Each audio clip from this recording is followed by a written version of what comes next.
The Bell Witch Haunting, a Tennessee nightmare.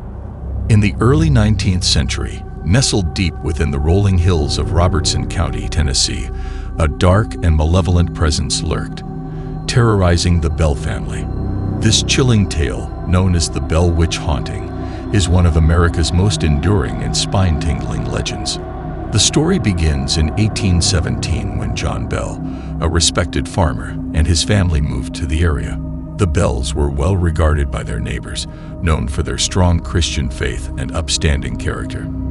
However, their idyllic life was soon shattered by a series of inexplicable events that would haunt them for years to come. It all started innocently enough. The family began to hear strange noises at night, knocking on doors, the sound of chains being dragged, and faint whispers that seemed to emanate from thin air. These eerie occurrences initially puzzled the Bells, but they soon escalated into terrifying encounters. The first entity to reveal itself was a disembodied voice, which identified itself as Kate Bat's Witch and later became known as the Bell Witch. The entity claimed to be a malevolent spirit, one that bore a particular grudge against John Bell. The Bell Witch's voice, which would often sing hymns or engage in conversations, became increasingly hostile and threatening. It knew intimate details about the Bell family's lives and would taunt them mercilessly, revealing secrets that no one else could know. As the haunting intensified, so did its physical manifestations.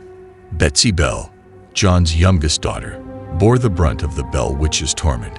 She was slapped, pinched, and beaten by invisible hands. Her hair was pulled, and she would often wake up to find herself covered in welts and bruises. Terrified and desperate, the Bells turned to their community for help. Word of the haunting quickly spread, drawing curious neighbors and skeptics alike to witness the Bell Witch's reign of terror. Some, like future President Andrew Jackson, came out of morbid curiosity, but left shaken and convinced of the supernatural events. As the Bell Witch's malevolence continued to escalate, it seemed that no one was safe from its wrath.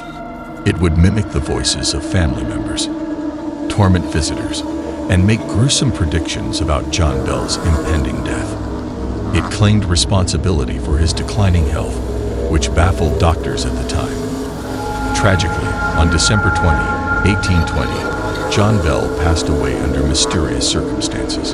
His death was attributed to poisoning, and the Bell Witch took credit for it, stating that she had administered the fatal dose as retribution for a perceived wrong committed by Bell.